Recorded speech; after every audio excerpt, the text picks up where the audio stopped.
পারমাণবিক অস্ত্র বিস্তার রোধের আন্তর্জাতিক চুক্তি থেকে ইরান বেরিয়ে যাওয়ার চিন্তা করছে বলে আভাস দিয়েছে ইরানের ইসলামী বিপ্লবী গার্ড কর্পস আইআরজিসি।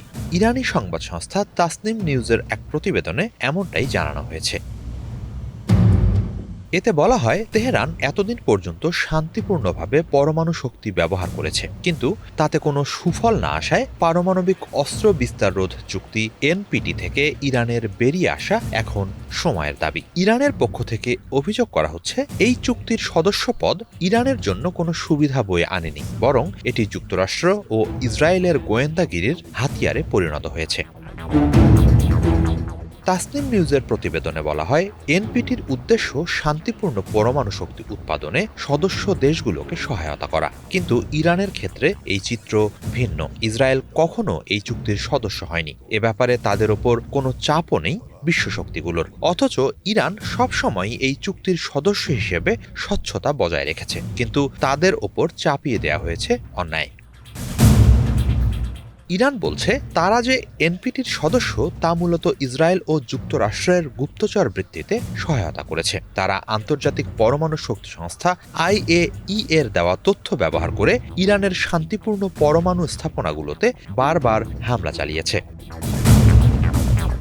আইএই এর ডিরেক্টর জেনারেল রাফায়েল গ্রসিকে যুক্তরাষ্ট্র ও ইসরায়েলের পুতুল অভিহিত করে ব্যাপক সমালোচনা করেছে ইরান। তাসনিমের প্রতিবেদনে বলা হয়েছে, গ্রসি বিভিন্ন আপত্তিকর মন্তব্যের মাধ্যমে পরোক্ষভাবে ইসরায়েল ও যুক্তরাষ্ট্রকে ইরানের পারমাণবিক স্থাপনায় বোমা হামলার অনুমতি দিয়েছেন। এর আগে গ্রসি বলেছিলেন, একটি পারমাণবিক বোমা হামলা ইরানের সব পরমাণু স্থাপনা ধ্বংস করে দিতে পারে।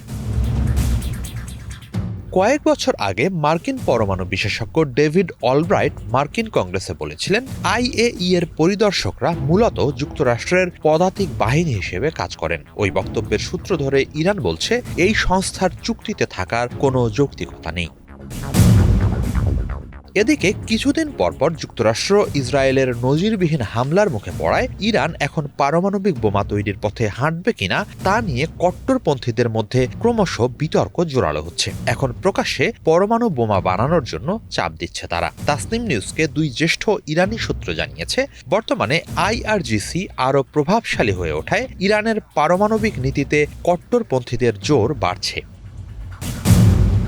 রয়টার্সের খবরে বলা হয়, ইরানিদের দাবি, আয়াতুল্লাহ আলী খামেনি ইসলামে নিষিদ্ধ হিসেবে পারমাণবিক অস্ত্রকে হারাম ঘোষণা করেছিলেন এবং ইরান পারমাণবিক অস্ত্র বিস্তার রোধ চুক্তি এনপিটির সদস্য। ফলে তেহরান বরাবরই বলে আসছে, তারা পরমাণু বোমা বানাতে চায় না। তবে একটি সূত্র জানিয়েছে, এনপিটি থেকে বেরিয়ে যাওয়ার ধারণা, যা আগে কট্টরপন্থীরা মাঝে মধ্যে হুমকি হিসেবে ব্যবহার করত, এখন তা রাষ্ট্রীয় গণমাধ্যমে আরও ঘন ঘন আলোচিত হচ্ছে। পাশাপাশি একসময় প্রকাশ্যে নিষিদ্ধ ছিল এমন ধারণা, অর্থাৎ সরাসরি বোমা তৈরির পথে যাওয়া, সেটিও এখন আলোচনায় উঠে আসছে। ইসরায়েলের হামলায় নিহত ইরানের নিরাপত্তা প্রধান আলী লারিজানির ভাই ও কট্টরপন্থী রাজনীতিবিদ মোহাম্মদ জাওয়াদ লারিজানি চলতি সপ্তাহে রাষ্ট্রীয় সংবাদ মাধ্যমকে দেয়া এক সাক্ষাৎকারে ইরানকে এনপিটি স্থগিতের আহ্বান জানান।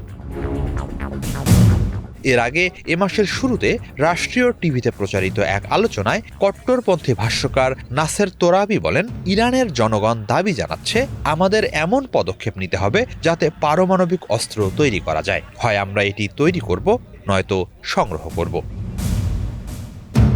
হিজল জোবায়ের, বাংলা ভিশন।